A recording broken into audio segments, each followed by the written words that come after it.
Minsan, sa panahon ng walang katarungan, sinuway ng mga tao ang Diyos.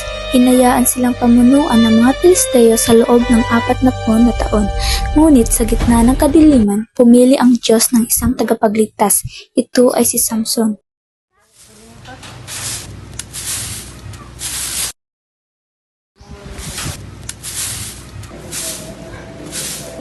Ikaw ay magkakaanak ng isang lalaki. Siya ay may kapangyarihan. Ngunit, alalahanin mo na may 3 utos ang Diyos na wag dapat suwayin. Huwag humawak ng patay, huwag uminom ng alak, at huwag na huwag mong gupitin ang kanyang buhok. Salamat sa Diyos at ako ay magkakaroon na ng anak. Ipapapangako ko na hindi ko susuwayin ang mga utos ng Diyos.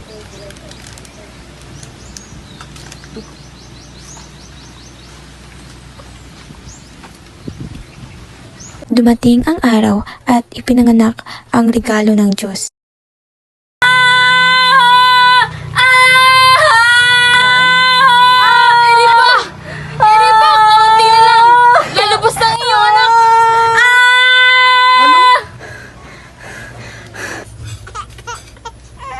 Ang iyong anak ay sobrang lusog. O ang aking anak.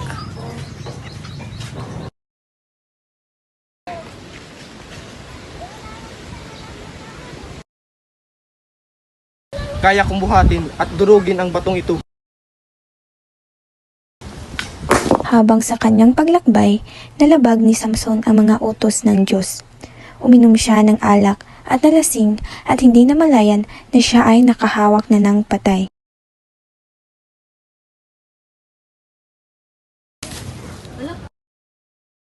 Habang tumatagal, nahuhulog ang loob ni Samson sa Delila na taga-Sorik na naging dahilan ng kanyang pagbagsak.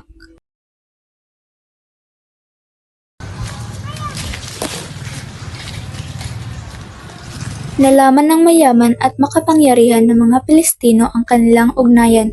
Pinagyan nila ng maraming salapi si Delila upang makipagsabuatan sa kanila. Kailangan nating nag-usap.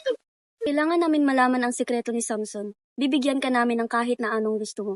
Pilak, ginto, at kayamanan. Ano ang dapat kong gawin upang makuha ko iyan?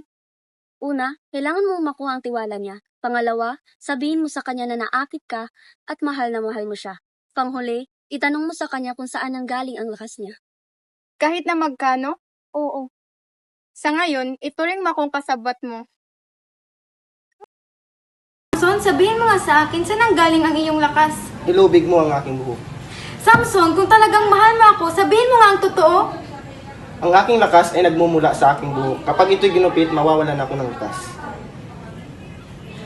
Bakit hindi mo kaagad sinabi? Dahil nag-aalala ako Nag-aalala saan? na baka ako ay lilangin mo.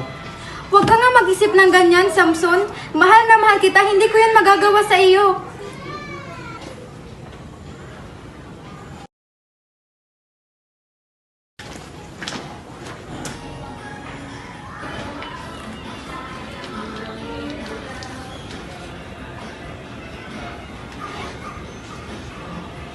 Anong nangyari? Patawad.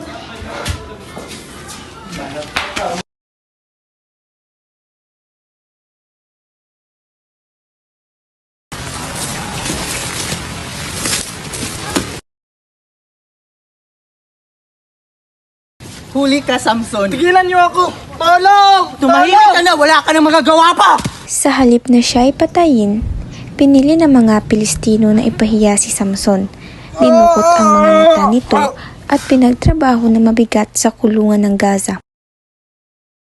Habang siya ay nasa kulungan, humaba ang kanyang buhok na hindi pinapansin ng mga kalaban. O aking Panginoon, naway bigyan mo ako ng lakas sa aking huling hininga. O Diyos, patawarin mo sana ako sa lahat ng aking kasalanan. Nagkaroon ng pagtitipon ang mga Pilistino sa Gaza bilang pagsamba sa kanilang Panginoong Diyos.